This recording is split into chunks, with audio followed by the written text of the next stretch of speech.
Voilà, donc je vais en venir donc à la leçon sur les formes. On est toujours dans la deuxième partie la deuxième partie du programme décolonisation et émergence du tiers-monde. On a déjà parlé des causes. Maintenant, on va parler des formes. Évidemment, les formes, donc, c'est la leçon numéro 5, forme de la décolonisation. Là, vous avez les supports. On a la leçon et ce qu'il faut retenir d'abord dans l'introduction, c'est que la décolonisation est considérée comme un processus irréversible, évidemment, irréversible et une nécessité historique.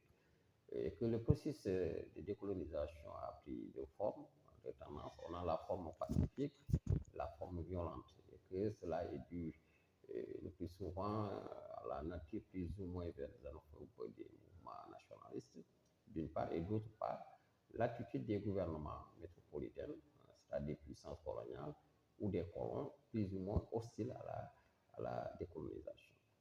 Maintenant, en grand terme, on a mis la décolonisation violente, évidemment. C'est une forme de décolonisation où l'indépendance a été obtenue à la suite d'une négociation entre la métropole et la colonie. Et c'est une forme qui va prendre souvent des étapes, hein.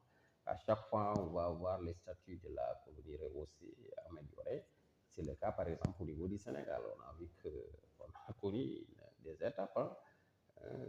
Une étape pendant laquelle les gens, il y avait les corvées, les travaux forcés, les gens étaient des indigènes.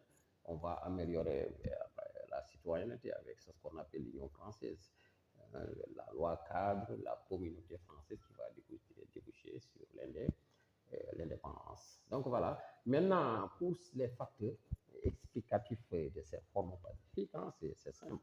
D'abord, il y a le fait qu'il y a la présence d'élites dans les colonies, au niveau interne. Hein. Présence d'élites comme Senghor, Gandhi, Lamine Gueye, Mamadou Dia, ces gens, ce sont des élites qui vont préférer la négociation plutôt que l'usage des armes. En même temps, il y a aussi l'absence d'une organisation militaire dans ces colonies. Par exemple, à l'époque, le Sénégal n'avait pas une organisation militaire capable de tenir tête à la main française, évidemment. Donc les gens préféraient utiliser la négociation. Maintenant, au plan externe, on verra que l'Angleterre a surtout favorisé cette forme de décolonisation parce que tout simplement, elle a retenu la leçon de sa défaite lors de la guerre des États-Unis en 1776. Bon, les États-Unis ont été pendant longtemps colonisés par la Grande-Bretagne. Et les Anglais ont donc appris et ont retenu donc la leçon de cette défaite. Mais aussi, les Anglais voulaient tout simplement préserver leur intérêt dans le cadre de ce qu'on appelle du Commonwealth of Nations. Pour cela, il faut octroyer l'indépendance pacifiquement. Ensuite, la France a choisi aussi cette forme en un moment, parce que tout simplement, la France était dans des difficultés. Hein. Donc, parce que en 1946 à 1954, il y avait la guerre d'Indochine. La France était très fatiguée, donc il fallait octroyer l'indépendance à certains. Mais surtout, il y a l'indépendance de l'Algérie, la guerre d'Algérie de 1954 à 1962. Vous voyez, une fois la guerre d'Indochine terminée, se déclenche un nouveau conflit. Donc les Français étaient fatigués, donc il fallait octroyer l'indépendance pacifique. Voilà. Donc retenir hein, que par conséquent, l'indépendance, la décolonisation pacifique, donc sera à l'origine de la poursuite des relations. Donc les relations vont se poursuivre entre l'ancienne colonie et la métropole. Les Anglais vont créer une structure qu'on appelle le Commonwealth, les Français vont créer ce qu'on appelle la francophonie. Et chacun va essayer de continuer à préserver ses intérêts avec ces colonies qui ont accédé à l'indépendance pacifiquement.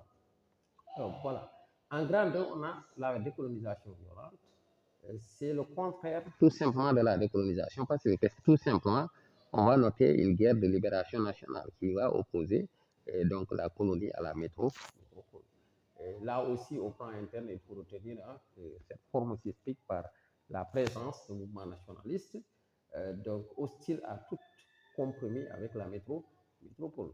Donc la plupart étaient des mouvements nationalistes d'obédience communiste. C'est le cas, par exemple, du PAIGC en Guinée-Bissau, c'est le cas aussi du MPLA, PCI, mais aussi ces groupes bénéficiaient souvent d'une aide ou bien d'un soutien extérieur, donc, qui venait souvent de la Chine ou bien de l'Union soviétique. Voilà. Donc là aussi, il faut retenir qu'il y a d'autres facteurs, par exemple la colère, lire la colère de ces colonies qui sont sous domination coloniale, alors qu'il y a des voisins immédiats qui sont déjà indépendants. Ça crée la colère, évidemment.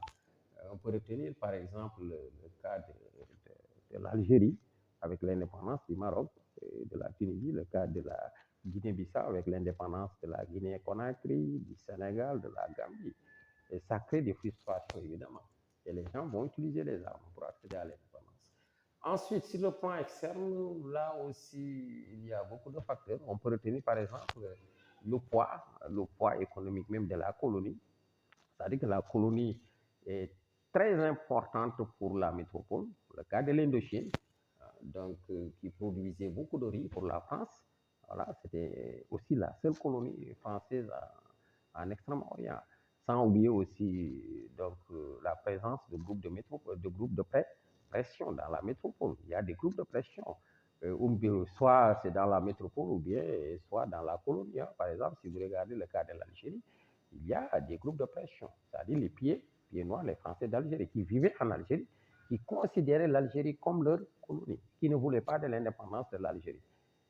Parce que octroyer l'indépendance à l'Algérie revenait à octroyer le pouvoir, ou bien à transférer le pouvoir des Français d'Algérie aux Arabes musulmans. Et cela a créé des tensions, à retarder. D'ailleurs, c'est ce qui explique donc la complexité de la décolonisation de l'Algérie. Voilà donc ce qu'il faut retenir. Maintenant, en conclusion, il faut tout simplement retenir que le caractère complexe du processus de décolonisation a engendré deux formes, la forme pacifique et violente. Cependant, les nouveaux pays indépendants subissent le poids des relations internationales par le biais, évidemment, du néocolonialisme ou par celui de la guerre froide. Donc là, vous avez la carte même des colonies. Vous avez là où on a mis ici, ça veut dire que la colonie a accédé à l'indépendance. Il y a eu des troubles, mais c'est pacifique quand même. On considère que c'est pacifique. C'est le cas de l'Algérie, de la Tunisie. C'est le cas aussi de Madagascar. Voilà, il y a eu des troubles. Il y a aussi, là où on a mis les points noirs, par exemple en Indochine, en Indonésie, on a ce qu'on appelle la décolonisation. Il y a aussi l'Algérie, c'est la décolonisation violente, il y a une guerre. Maintenant, dans la plupart des cas où on a mis, par exemple, des petits ronds, par exemple au Sénégal, là on a une décolonisation pacifique.